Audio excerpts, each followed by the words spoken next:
Pemirsa, sebelumnya status perkara fitnah ijazah sarjana Presiden ke-7 Joko Widodo telah naik ke tahap penyidikan. Penasihat ahli Kapolri Irjen Pol Purnawirawan Arianto Sutadi meyakini jumlah tersangka dalam kasus ini bisa lebih dari 2 orang.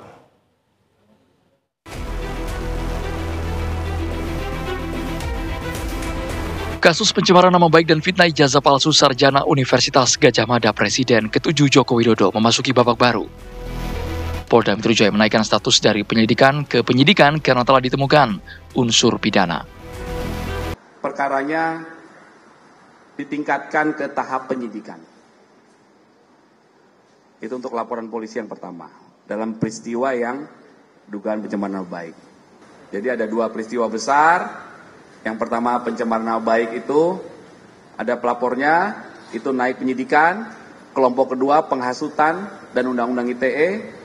3 laporan naik penyidikan, 2 laporan akan segera diberikan ke kepastian hukum karena pelapornya mencabut laporan polisi dan tidak hadir dalam undangan klarifikasi. Kuasa hukum Roy Suryo, Ahmad Hosinuddin, kecewa karena selama gelar perkara tidak dilibatkan.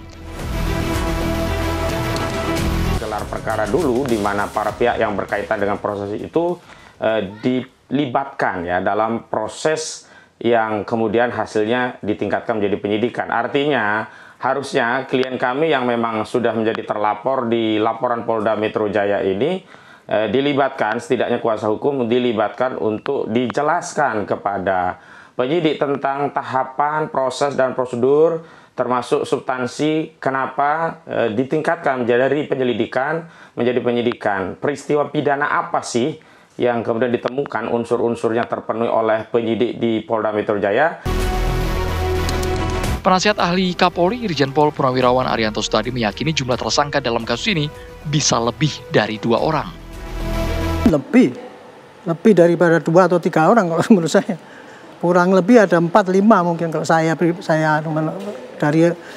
dari pencemaran sendiri aja kan ada 2 misalkan ya, itu yang udah pasti kelihatan tiap hari yang dari gelar khusus kemarin itu ya, saya baru bisa melihat Pak bahwa ternyata apa yang mereka mengatakan membuktikan dan maupun baru itu kebohongan yang mereka lontarkan selama ini dalam media Pak.